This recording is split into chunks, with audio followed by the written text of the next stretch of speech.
The ocean was quieter than I remembered. Too quiet, almost thoughtful. Even the wind above the waves seemed to hesitate, as if it knew where I was going and preferred not to follow. The coordinates glowed faintly on the old tablet beside me. A flickering sequence of numbers passed down through hands that never agreed on what they meant. Somewhere in that infinite blue below, they said, lay the proof that Atlantis was never a myth. I'd read Plato's dialogues 100 times, memorized every line of Timaeus and Critias, but reading and believing were different things. Belief required something deeper, something that hums in your bones when logic runs out. I felt that hum the moment the sonar first showed the impossible shapes on the seafloor, perfect circles, parallel walls, geometry where only chaos should live. The research vessel tilted slightly as another wave rose and fell beneath it. Every vibration echoed through the metal hull like a slow heartbeat. The crew slept inside, exhausted, but I stayed on deck. The moon carved a single silver path across the water, leading directly toward the coordinates. I whispered the name of my channel, Dreams of History, into the recorder fixed near my collar. It had become a habit, almost a mantra. Every discovery, every whisper from the past, began the same way, with that name and the quiet promise behind it, to listen. A deep tone sounded from below deck. Sonar lock. The screen flashed. The shape was back, larger than before, clearer. My breath caught. The outline looked like steps, stone steps. I leaned closer, fingers trembling slightly. The readings climbed. The density matched granite, but older, more compact.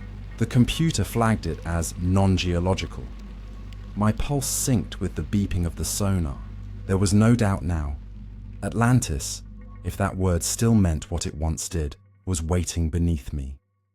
The first dive began at dawn.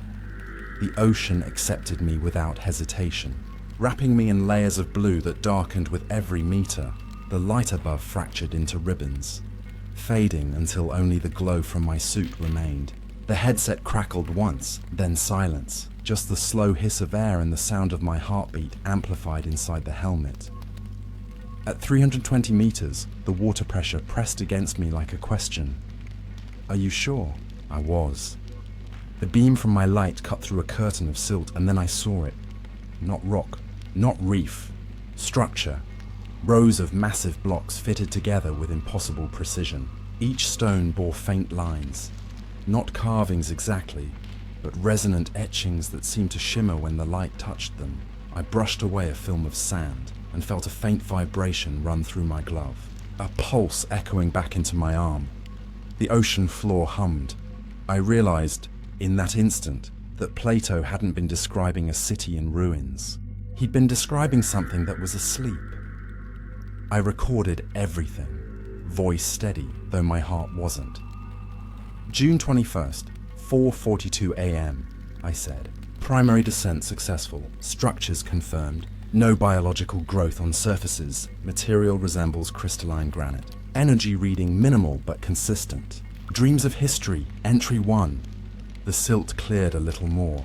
Ahead of me stretched a boulevard, columns half buried, arches intact. The symmetry was wrong for nature, too deliberate, too proud.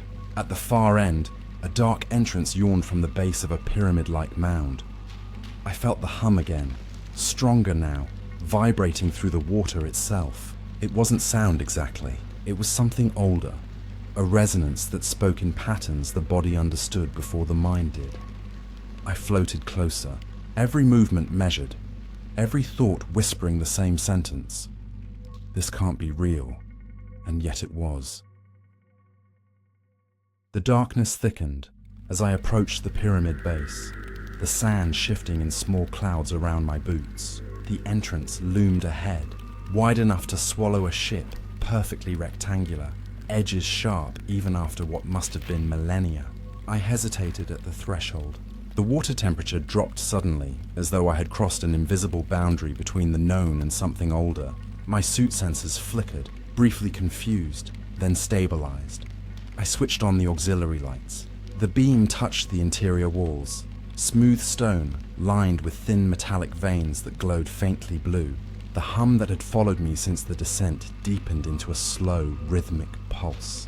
It wasn't threatening, but it wasn't welcoming either. It felt like breathing from the heart of the earth. I moved inside. The tunnel sloped downward for nearly 20 meters, the walls curving slightly like the inside of a great shell. The blue veins converged every few meters into circular nodes that pulsed with light when I passed them, almost as if the structure itself was reacting to my presence. My recorder captured everything: the faint vibration, the pressure shifts, the soft resonance that followed each step. At the end of the tunnel, the corridor opened into a vast chamber. My lights couldn't reach the ceiling. The walls disappeared into darkness, and somewhere above, I could hear the distant rush of water through stone. Across the floor lay slabs arranged in a spiral pattern, each engraved with the same repeating sigil, a circle intersected by 3 lines. I stepped closer to the nearest slab and brushed it clean. The symbol shimmered for a moment, then dimmed. It reminded me of the diagrams from Plato's writings, the concentric rings of Atlantis. The hum rose in pitch. A faint vibration rippled through the water, stirring the dust in slow spirals. The chamber felt alive, like I was standing inside the chest of something enormous that had just remembered how to breathe. I turned slowly, sweeping my lights across the far end of the hall. There, against the wall, stood what looked like a doorway framed by 2 pillars. Between them, a dark panel shimmered faintly. I swam closer and touched the edge. The material was cold, smoother than glass, but beneath my fingers it trembled like the surface of water. The panel rippled. A faint light bloomed inside it, forming shapes, symbols, lines, images too fast to comprehend. Then for an instant, the blur stabilized into something unmistakable. A human figure carved from light, standing upright, hands raised in a gesture that looked neither warning nor greeting. I froze. The figure remained still for a few seconds, then dissolved back into the swirling light. My oxygen gauge beeped softly, a reminder of time, but I couldn't leave now. I placed both palms against the surface. The hum shifted key, deepened, resonated with my heartbeat, and then everything changed. The water around me began to glow. The chamber brightened until the walls were clear and visible. A colossal circular hall supported by dozens of pillars, carved with intricate reliefs. The reliefs depicted a world of cities and oceans, creatures and machines, skyships and towers. It was a chronicle, not myth. I drifted closer to one wall. The carvings showed a figure seated before a vast circular device, beams of energy linking sky and sea. Below, smaller figures reached upward. Above, the sun fractured into multiple rings. The sequence felt familiar, like a story of creation or collapse. A sudden vibration shook the floor. The energy veins brightened, racing along the walls toward the central spiral. Dust rose from the stone slabs as each symbol ignited in sequence, spinning faster and faster until a column of light erupted upward through the chamber and vanished into the darkness above. For a heartbeat, the ocean itself seemed to hold its breath. Then the column faded, leaving behind only silence and a faint shimmer where the light had been. My instruments went wild, magnetic readings off the charts, electrical interference distorting the recorder. I could barely hear my own breathing, but within the static, a voice broke through. Not through the comms, not through the headset. Inside my mind, it was low, steady, ancient, and calm. You have awakened memory. The words were not in English. They were not even sound. They arrived as understanding. I tried to speak, but the ocean stole my voice. This place remembers, the voice continued. It waits for balance. The chamber dimmed again, the light veins returning to their faint pulse. My vision steadied. The door I had touched was now open. Beyond it, a long corridor extended, lined with crystalline pillars that shimmered faintly, as if filled with moving water. I checked my oxygen. Enough for 20 minutes. Enough for one decision. I swam forward. The The corridor felt like time slowed there. Each movement stretched. Each bubble lingered longer than it should. The crystals pulsed softly, their interiors showing shadows that looked like storms captured inside glass.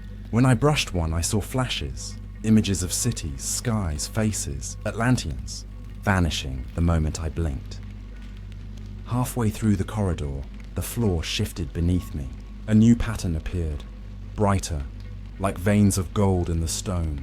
The hum synchronized perfectly with my heartbeat until it was impossible to tell where mine ended and it began.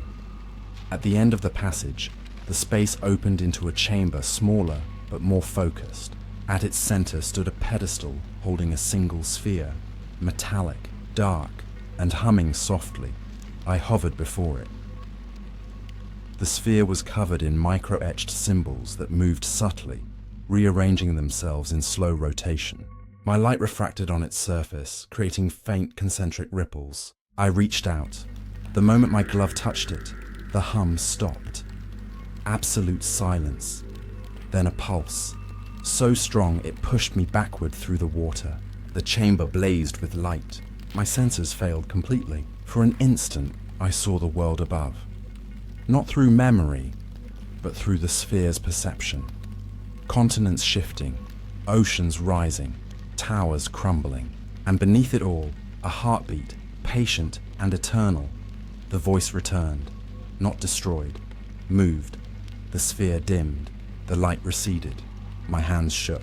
Every instinct screamed to surface, but curiosity held me in place. I steadied myself, recording what I could, whispering into the mic. Atlantis technology confirmed, energy source still active.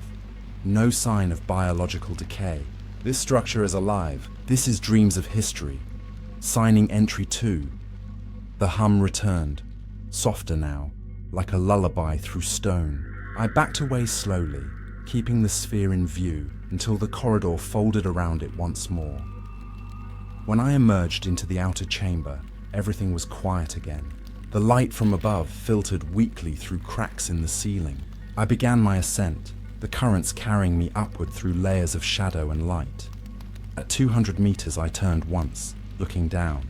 The faint glow of the structure pulsed gently, like a heartbeat beneath the ocean, and then, as if sensing my gaze, the glow blinked once, slowly, and faded. The surface broke above me with a rush of air and sound. The sky burned orange with dawn. I pulled off my helmet, gasping. The world felt heavier, louder, more ordinary. But I knew what I'd seen. Atlantis had not vanished. It had simply gone silent, waiting for someone to listen again. The ocean rocked gently around me, the vessel rising and falling in slow motion. Every sound on the deck seemed distant. The creak of cables, the muted hum of the generator, the soft hiss of the wind through the mast. I sat on the edge, helmet beside me, salt water dripping from my hair. The sun had just cleared the horizon, bleeding gold across the Atlantic. For a long time I said nothing. The only movement was the faint tremor in my hands as I replayed the dive footage on my wrist console. The video was intact for the first few minutes. Stone corridors, light veins, the shimmer of runes. But the moment I touched the sphere, the screen filled with static. Only one frame remained clear, the moment before the pulse. In that single frame, the entire chamber glowed white, and within the light a faint outline, circles within circles, etched like an echo on the lens. It wasn't a glitch, it was a signature. I downloaded the data into the main computer below deck. The instruments whirred as they tried to read the electromagnetic signature. The algorithm mapped the frequency into a waveform, 3 perfect peaks repeating every 9 seconds. A pattern, a message maybe, something alive in the silence. The ship's intercom cracked. "You finally surfaced," Captain Lewis said, voice rough from lack of sleep. "What did you find down there?" I looked at the monitor, still pulsing faintly with that rhythm. "A memory," I said quietly. "A city that still remembers itself." He didn't answer. Maybe he thought I was talking in metaphors. Maybe I was. By noon the sea had flattened to glass. I stood on deck with the printout of the waveform in my hand. tracing the peaks with my finger. The frequency was steady, too steady for a natural phenomenon. It felt like a beacon, but incomplete, as if one part of it had been cut away. I fed the data into the mapping software, translating the signal into coordinates. The system plotted 3 points across the Atlantic, each thousands of kilometers apart, each marking the same resonance. One near the Azores, one off the coast of Cuba, one deep under the sands of the Sahara, where an ocean had once been.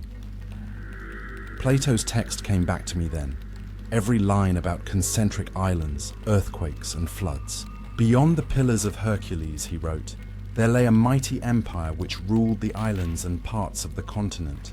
Beyond the Pillars, the Strait of Gibraltar, the same triangle the data had drawn. That night, I recorded a new log for Dreams of History. My voice sounded steadier than I felt. Entry 3, I began. The first dive confirms artificial structures beneath the Atlantic ridge. The energy pattern continues beyond known coordinates. I will follow it to the next point, Azores. If the resonance is what I think it is, then we're not dealing with a single city, but a network, a memory grid linking lost sites across the planet. I stopped the recorder and looked out across the dark sea. Somewhere beneath that endless water, something was still awake. The voyage to the Azores took 3 days. The weather shifted constantly. Sunlight breaking through 1 hour, thick fog the next. By the second night, the waves grew restless, slapping against the hull in irregular bursts. I couldn't sleep. I spent most of the time staring at the radar, watching static bloom like ghosts across the screen. Sometimes I thought I heard that same hum from the dive vibrating faintly through the metal floor. Maybe it was the engine, maybe it wasn't. On the third morning, the islands appeared through fog like shadows becoming real. Jagged cliffs rose straight from the water, streaked with black volcanic stone. We anchored near a small inlet where the reading spiked again. Same 9-second rhythm, though weaker. Beneath that rhythm, a second pulse hid, a slower one, every 27 seconds, a harmonic echo, like a conversation. I dove again before sunset. The water here was clearer, warmer, touched by the mineral shimmer of volcanic vents. I followed the signal downward through clouds of fish that scattered like dust in sunlight. At 50 meters, a ridge appeared, broken into rectangular shapes. My light caught an edge too straight to be natural. Another structure, smaller, newer maybe, but built from the same kind of stone. The symbols were the same too, but these glowed faintly red instead of blue. They pulsed in alternating rhythm, 2 quick beats, 1 long. When I touched them, they didn't hum, they sang. The vibration turned into a tone that spread through the water, gentle but powerful enough to make my bones ache. The ridge opened into a canyon. I swam through, the sound guiding me deeper. At the canyon floor stood a circular platform surrounded by 6 upright stones. The platform's center glowed with light, forming a spiral pattern identical to the first sight. The same circle within circles. The pattern pulsed faster as I approached. I activated the recorder again. Azores site confirmed. Possible satellite node connected to primary structure. Energy resonance identical frequency. The tone shifted suddenly, rising in pitch until it was almost unbearable. Then silence again, and light. The water around the platform shimmered, distorting like heat above desert sand. Through it I saw images forming, brief flashes of other places, deserts, mountains, and something that looked like ice. The grid, maybe, showing itself. And then, faintly, another voice. Not the same as before. Softer.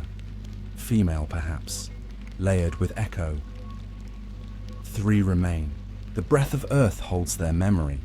I tried to respond, but my voice disappeared in bubbles. The images collapsed, the light dimmed, and the water settled. My sensors registered a sudden drop in temperature. The glowing runes faded one by one, leaving only a dull trace in the dark. Whatever communication had opened, it was finished. Back on the ship, I reviewed the footage frame by frame. The moment the voice spoke, a faint pattern flashed across the screen. 3 points connected by lines, forming a triangle. The same coordinates again, Atlantic, Caribbean, Sahara. Atlantis wasn't one city, It was a system built across continents, synchronized through resonance, a civilization that understood energy not as power, but as balance. I stared at the glowing map long after the monitor dimmed. The next site waited beneath a different kind of sea, sand instead of water. I didn't sleep that night. The ocean hummed under the hull, and the stars above seemed brighter than usual, as if the world was listening. The following days blurred into one long rhythm of sea and silence. Every sound from the ship, the hum of generators, the scrape of metal, the hiss of waves against the hull, seemed to echo that same pulse I'd been hearing since the first dive. I started recording at night just to keep my thoughts straight. When you spend enough time staring at an empty horizon, even the horizon starts to feel alive. The Sahara site was thousands of kilometers away, but the moment we set course east, the instruments began to register subtle changes. The resonance frequency dropped in tone, slower, deeper, almost like a drumbeat beneath the static of the radio. It wasn't interference, it was too clean. Each pulse was separated by a perfect interval, as if something vast and old was breathing beneath the world. We reached the African coast under a cloudless sky. The air smelled of salt and dust. From the harbour at Dakhla, we drove inland in a convoy of 2 trucks loaded with equipment, following a route that hadn't been used since the old French mining expeditions. By the 3rd day, the ocean was only a memory. The dunes rolled endlessly to every side, a sea of gold frozen in mid-wave. The sand carried heat like fire, but beneath the surface, the scanners showed something colder. Stone or metal buried deep below, aligned in the same circular pattern as the previous sites. We set camp near a cluster of rocks, shaped almost like a broken dome. At night, the wind came low and steady, whispering through the tents. I lay awake listening, half expecting the sand itself to hum. When I finally slept, I dreamed of the same sphere I'd touched under the ocean, its surface reflecting stars that weren't our own. At dawn, I began the excavation. The first few meters were nothing but sand and rock. Then the soil hardened, turning grayish, smoother to the touch. My assistant scraped carefully until the tip of his tool hit something that rang. Stone, not sand. We brushed away the dust. A curve emerged, carved, symmetrical, polished. We cleared more and found an archway half buried, its surface covered with the same sigil, a circle intersected by 3 lines. The geometry was perfect, even after centuries of erosion. We widened the dig until the entrance was clear enough to crawl through. Inside, the temperature dropped sharply. The walls were lined with stone slabs fitted together so tightly not even a grain of sand could slip between them. When I switched on the light, I saw metallic veins running along the seams, the same faint shimmer I'd seen underwater. The resonance had followed me inland. The tunnel descended steeply, air growing cooler, denser. The light beams cut through fine dust that moved like smoke. Every 20 meters, a new pattern appeared on the wall. Waves, spirals, and what looked like maps of coastlines long vanished beneath oceans. It felt as if the desert itself had swallowed a memory of the sea. At the end of the passage, the ground leveled out into a chamber vast enough to hold a cathedral.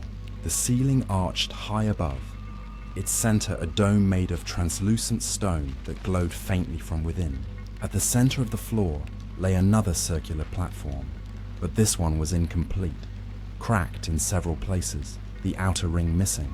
Around it stood 4 tall obelisks carved from black basalt, each tipped with a capstone that shimmered faintly when my light touched it. The instruments started to vibrate. The readings climbed so quickly the display glitched into static. I placed my palm on one of the obelisks. The vibration stopped instantly, then resumed, matching the rhythm of my heartbeat. For a moment I heard nothing. No wind, no static, only the echo of blood in my ears. Then the ground trembled, softly at first, then with purpose. The obelisks began to glow, lines of gold racing up their sides toward the capstones. The air thickened, heavy with the scent of ozone and stone, and then I saw it.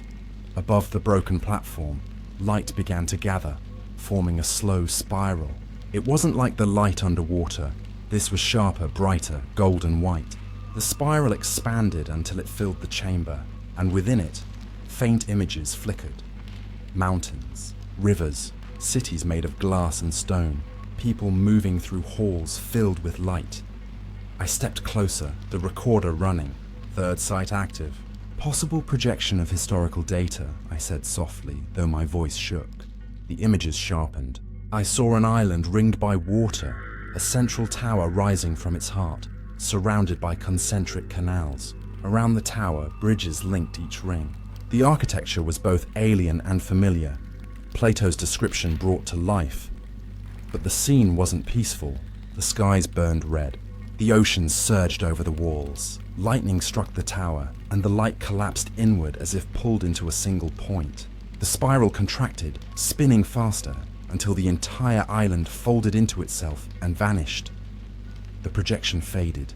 The chamber darkened. In the silence that followed, a voice whispered, soft, almost human, balance lost. Echo remains, I turned slowly. No one was there. The obelisks pulsed once more, then dimmed, their glow retreating down into the stone. The air grew colder. My breath clouded. The ground beneath my boots cracked slightly, revealing faint blue light leaking upward like trapped fire. I knelt and brushed away the dust.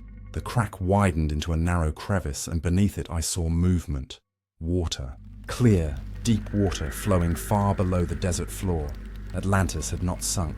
The earth had shifted around it. Oceans became deserts. Deserts became memory. I recorded the observation in a whisper.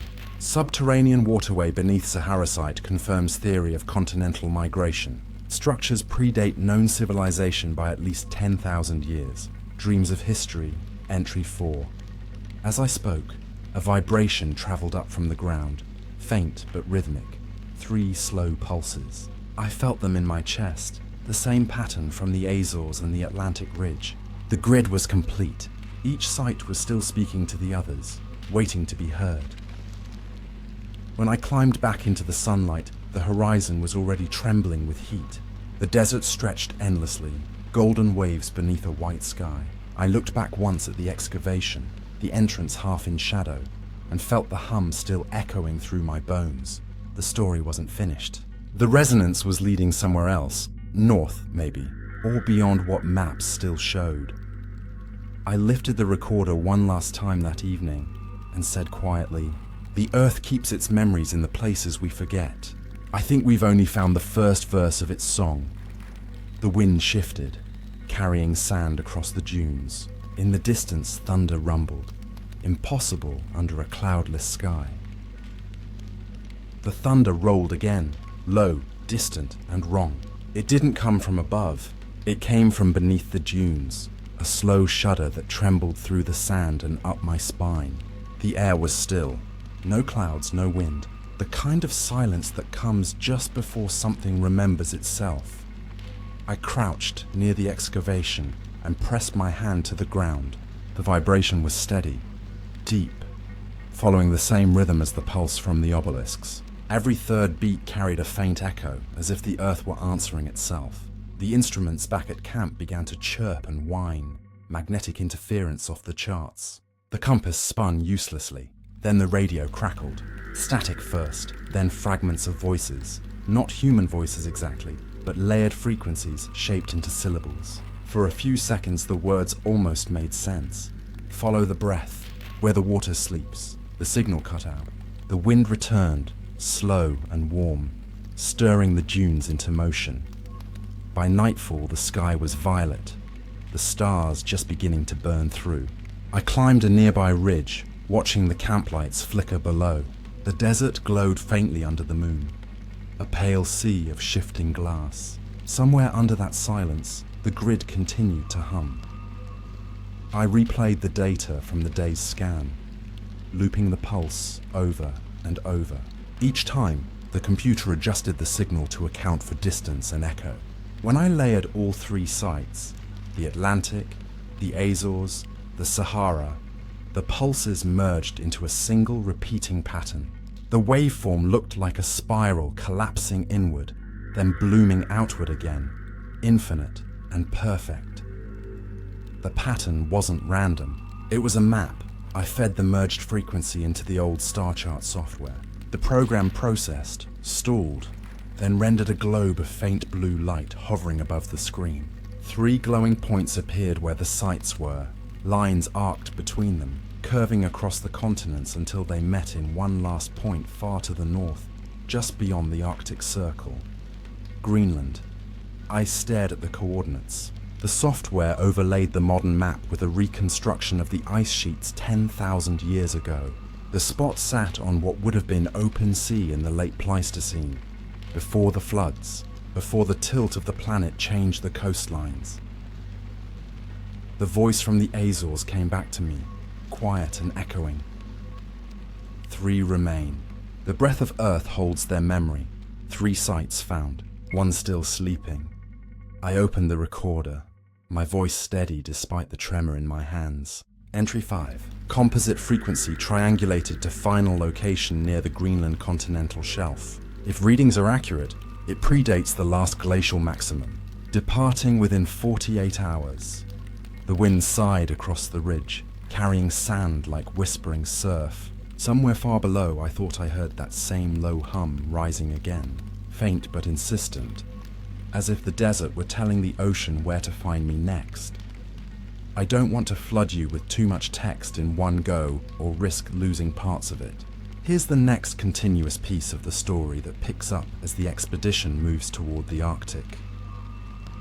2 weeks later, the ship cut through the grey waters of the North Atlantic.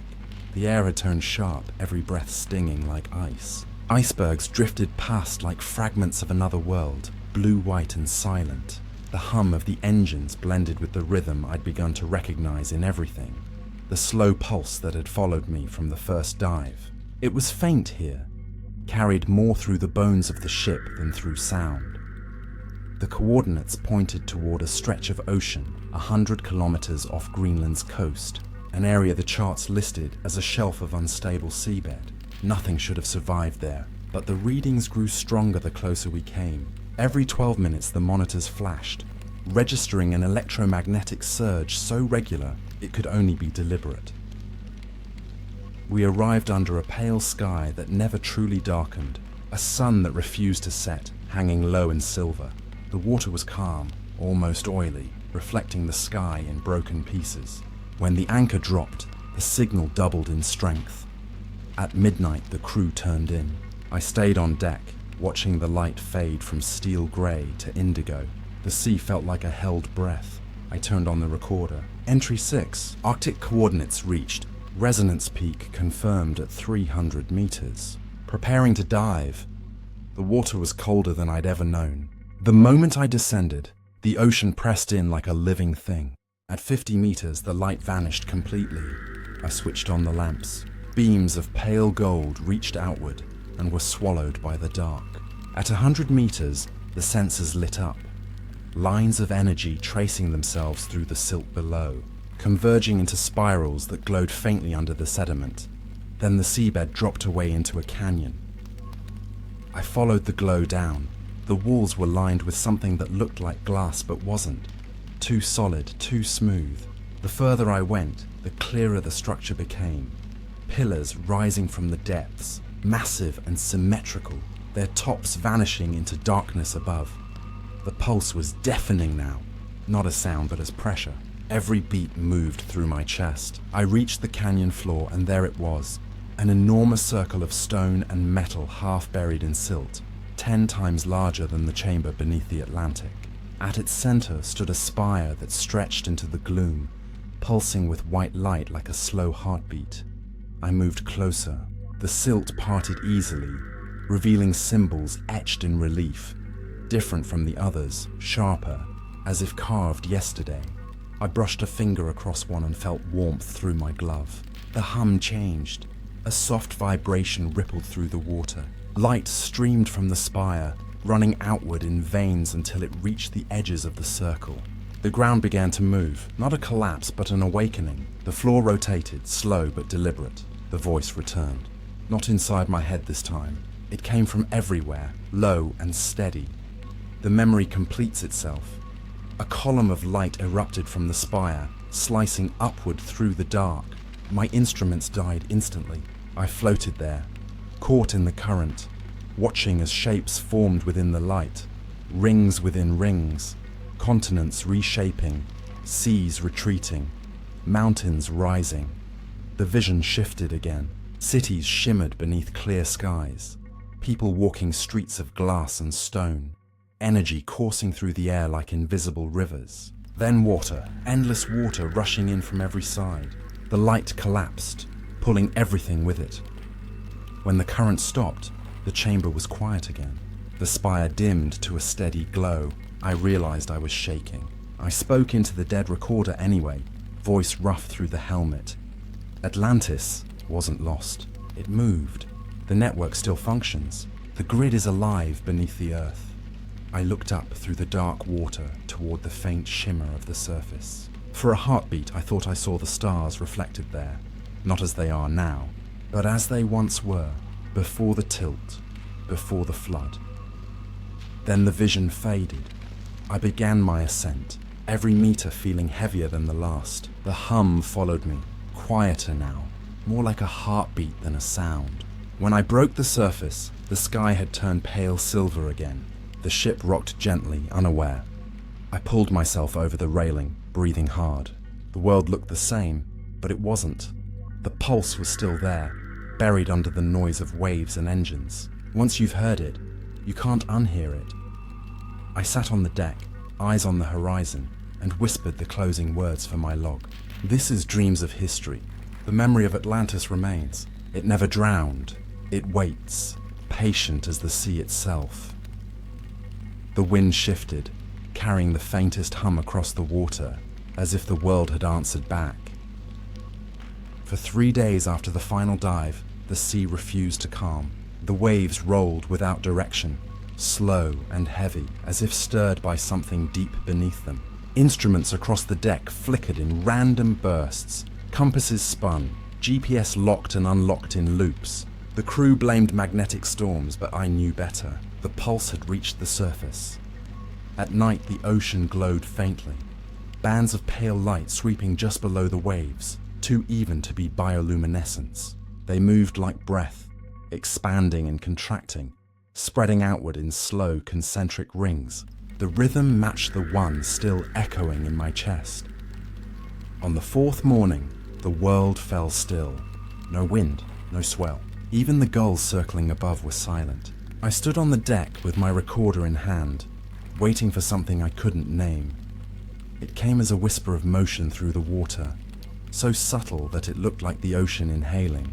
The light beneath the surface gathered again, brighter now, stretching toward the horizon until it became a pale line of gold where sea met sky. The radio hissed, static, then fragments of the same layered voice from before. Resonance complete, memory awake. I turned slowly toward the coordinates displayed on the monitor. The 3 signals, the Atlantic Ridge, the Azores, the Sahara, flared simultaneously. The map showed lines connecting them, and then branching outward toward other parts of the world. Peru, Antarctica, the Pacific. It was a web, an ancient grid stretching across the planet, the pulse moving through it like blood through veins. Every legend, every myth, every ancient structure that didn't fit into history suddenly felt connected. Not separate mysteries, but fragments of one network, one memory trying to repair itself. The air thickened, the light dimmed, and for the first time since I'd started the expedition, I felt something watching back. Not hostile, not even curious, but aware. I spoke softly into the recorder, voice barely above a whisper. Dreams of History, Entry 7. The resonance has surfaced. The pattern extends beyond Atlantis. The planet is remembering itself. A deep rumble rolled across the sea. Not thunder, but resonance magnified, spreading like a wave that carried no sound, only pressure. The surface of the water rippled though the air was still. My skin tingled, every hair rising as if electricity had replaced gravity. Then the sound stopped, and all that remained was silence so complete it pressed against the eardrums. When I looked toward the horizon, I saw something that shouldn't have been there. silhouettes of structures, faint and luminous, rising and dissolving in the mist. They weren't ships, they weren't clouds. For a few seconds the shapes solidified, towers, arches, bridges suspended above the water, and then they were gone, leaving only the afterimage burned behind my eyes. Atlantis had surfaced, not in matter, but in memory. The hum faded to a low vibration, still constant, steady as a heartbeat. The compass needles realigned, the monitors stabilized. The world pretended to return to normal. But something fundamental had changed. I felt it in the way the air carried sound, in the way the waves curved toward unseen boundaries. The planet had remembered the shape it once held, and memory is the first step toward return. That night, I sat in the cabin with the lights off, listening to the recorder play back all the entries. The static between the words sounded like wind through water, like whispers from stone. When the final recording ended, the silence felt alive. I whispered one final line into the dark. If this is the memory of Atlantis, then we were never searching for a lost city. We were only searching for the part of ourselves that forgot. Outside, the ocean glowed faintly again. One last breath, as if agreeing. I stayed on the deck until dawn, watching the pale light slide across the water. The hum had settled into the bones of the ship, a vibration just at the edge of hearing. When the sun rose, it caught the surface at such an angle that the whole sea turned silver. For a moment, I saw faint circles spreading outward from the hull, as if the ship itself were radiating the same resonance. The crew didn't notice. They moved quietly, cleaning, checking gauges, pretending everything was ordinary. People always do that when the impossible sits too close. By midday, the instruments began to pick up new data. Small magnetic spikes pulsing every few minutes, not only here, but relayed from research stations around the world. The signal was global now. Somewhere in the archives, deep scanners had started to hum in sympathy. I downloaded the latest transmissions and overlaid them on the world map. The lines converged again and again until they shaped the same spiral that had haunted my screens for months. In the center of that spiral sat no continent, no island, only open ocean. I realized the pattern wasn't just location, it was time. The peaks matched the planet's natural resonant frequency, the Schumann waves that ripple between earth and sky. Whatever Atlantis had been, it had built itself into the heartbeat of the world. The recorder blinked red, waiting. "This is dreams of history," I said quietly. "The grid is no longer asleep. The resonance now matches the planet's pulse. I don't know what happens when memory and matter meet, but I think it's already begun." I stopped recording, but the sound didn't stop. Somewhere below the deck, a low tone grew, vibrating through the hull, through my feet, through the air itself. The metal sang like a tuning fork. Then, faintly, the sea answered. The water brightened beneath the ship, threads of light weaving into the current, moving outward like veins of fire. It wasn't violent, only inevitable, like watching dawn roll over a sleeping city. And in that strange light I understood. Atlantis hadn't been destroyed. It had dispersed. Its memory was never buried. It was absorbed into the planet, waiting until the world itself could remember the song. The tone faded, leaving only the rhythm of waves against steel. I sat on the cold deck, eyes closed, listening to the pulse inside my own chest echo the one beneath the sea. For the first time since the beginning, there was no fear. Only the quiet certainty that the past had never really gone anywhere.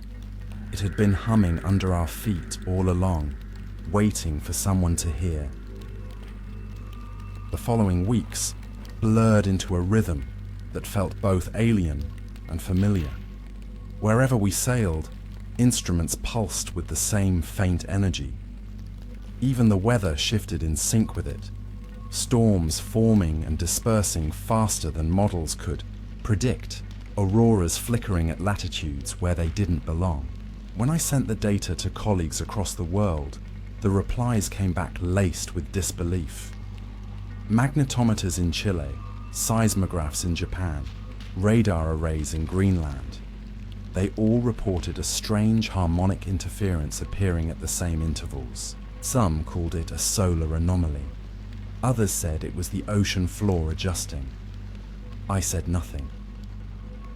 At night, when the engines cut off and the crew slept, I recorded. Dreams of history. Final log. Maybe, I whispered. The resonance has synchronized with the planet's electromagnetic field. If the grid was meant to stabilize something, it's working again. The stars above felt sharper, closer. I could almost sense the pulse moving through them too, a faint shiver in the sky. One evening, as I stood alone on the bow, the sea glowed again. But this time the light didn't fade. It lingered in threads just beneath the surface, curling into spirals before dissolving. The hum rose until it was almost song. Then I heard it, not in the air, not in my head, but in everything around me. A voice made of harmony rather than words, balance restored, memory shared. Images flickered behind my eyes. Mountains, forests, oceans, people looking up at the same stars.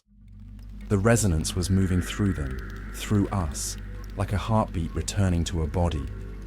When it ended, the sea went still. I lowered the recorder. My voice felt small against the weight of it all. "This isn't the end of Atlantis," I said. "It's the beginning of remembering we were never separate from it." The world had changed, but so quietly, most would never notice. Maybe that was the point. As the sun broke over the horizon, the waves turned gold. For the first time since the journey began, I stopped recording and simply listened. The hum was still there, but softer now, no longer calling, just breathing with the world. And I thought, perhaps every myth waits for the moment it can turn back into truth. By the time the ship reached the mainland, I could feel the difference in the air. The static that once filled every signal had turned into a low, steady vibration, too subtle for machines to measure, but too constant to ignore. The sky looked cleaner, the horizon sharper. Even the birds that followed the ship seemed to fly in a slow, deliberate rhythm, as if guided by an unseen metronome. We docked at Reykjavik just before dawn. Mist hung over the harbour like breath. The streets quiet, except for the sound of the waves brushing the rocks. I carried the cases of data drives down the ramp myself. Each one felt heavier than it should have, not from weight, but from meaning. Inside them was proof of something that shouldn't exist. Proof that the myths weren't memory's mistakes, but its fingerprints. The university lab was half asleep when I arrived. Fluorescent lights buzzed faintly overhead, machines humming with the same cadence as the sea. I connected the drives to the main terminal. One by one, screens filled with graphs, waveforms, spectral readings. Every dataset carried the same signature, 3 peaks repeating every 9 seconds, then merging into a spiral of harmonic resonance. When I isolated the frequencies and mapped them across geological strata, the pattern deepened. Ancient fault, lines, oceanic ridges, volcanic arcs, all aligned perfectly with the signal. It wasn't confined to Atlantis. The entire planet was part of the same design. I leaned back, staring at the display as the idea took shape. Atlantis had not been a single city, but a tuning point, a conductor in an orchestra of stone, water, and sky. When it fell, the rest of the world had gone slightly out of tune. What we called myth was the echo of that dissonance. I opened the mic. "Dreams of history, entry 8, I said quietly. "The resonance is global. Every legend of sacred, geometry, ley lines, ancient builders, all of it may be fragments of the same technology. a planetary memory system built to maintain equilibrium. Atlantis wasn't destroyed, it was deactivated. The word hung in the room. Deactivated. The implication was terrifying and beautiful all at once. If it could be turned off, it could be turned on again. Outside, the fog was thinning. Through the lab windows, the harbour lights looked like stars reflected on a still lake. I thought about how many civilizations had stared at those same lights, naming constellations, dreaming of gods and worlds beneath. The sea, all of them trying to remember something they could feel but not explain. I played back the final audio from the Arctic dive, amplifying the faintest layers of sound. Beneath the hum, beneath the voice that had spoken, there was something else, a rhythm that didn't belong to the machine. It was slower, deeper, unmistakably organic. A heartbeat, not mine, not human, the earth itself. I froze, listening. The tone repeated, steady and patient. For the first time, the resonance wasn't outside me, it was within. I could feel it in the soles of my feet, in my chest, in the air between my fingertips and the keyboard. Maybe that was the point all along. Atlantis had never been lost to distance, only to awareness. The resonance was a language, and for the first time in thousands of years, the world had remembered how to speak it. The phone on the wall rang, a sound too ordinary to belong here. I picked it up without thinking. A voice on the other end hesitated, then said, "You don't know me, but we've been tracking the same frequencies. Whatever you found, it's spreading." The line crackled. Instruments from South America to Siberia are lighting up. The same 9-second pattern, something's aligning. I closed my eyes. The hum vibrated through the floor. "It's not spreading," I said softly. "It's synchronizing." The call went dead. Outside, the wind began to rise, slow at first, then steady.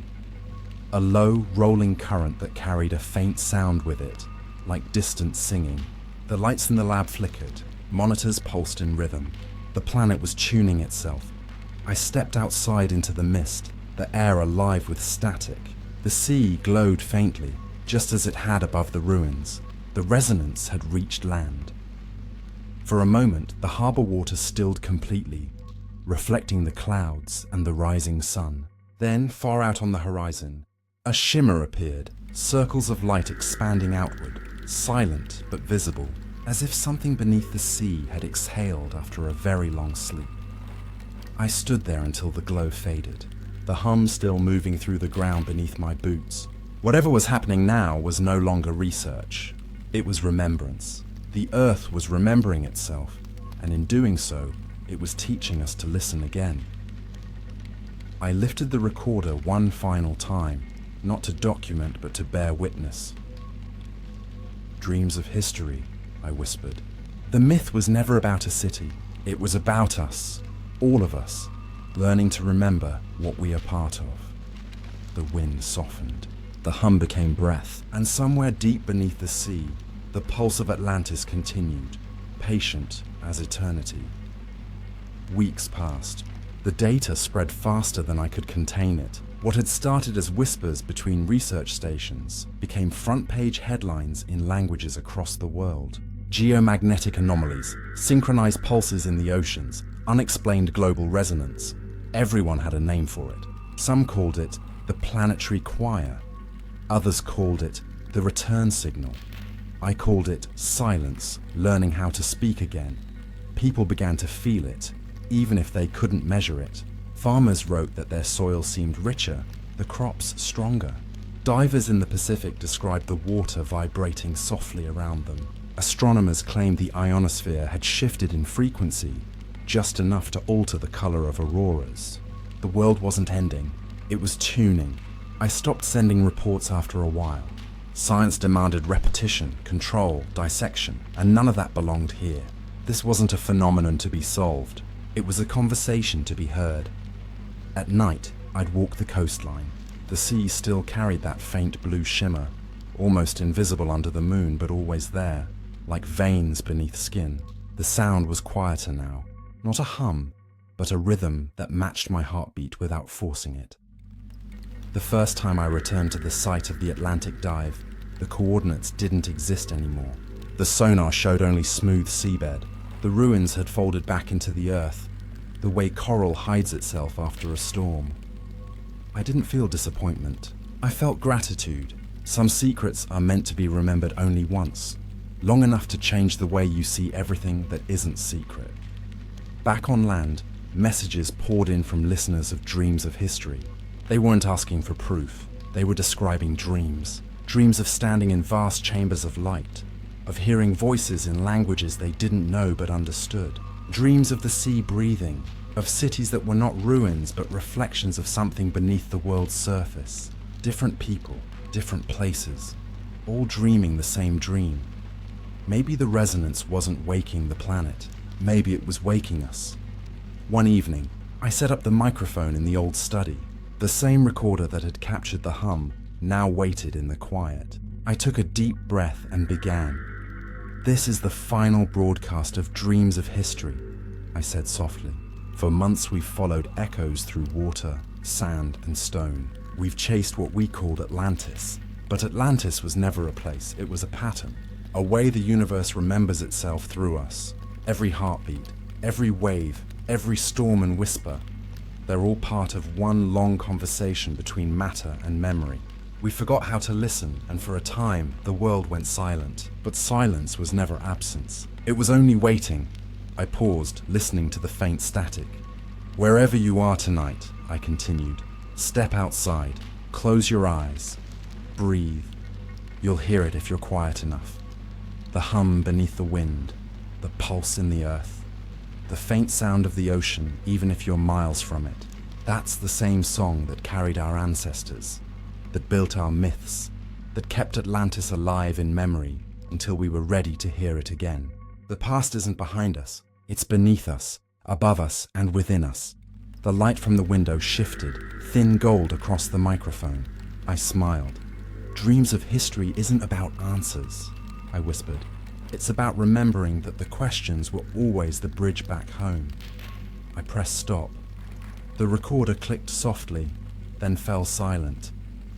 Outside, the evening sky pulsed with faint color, a new aurora shimmering over the horizon, green and gold, threaded with blue light. The same pattern I had seen under the ocean, the same spiral somewhere. The pulse continued, not to summon or to warn, but simply to be heard.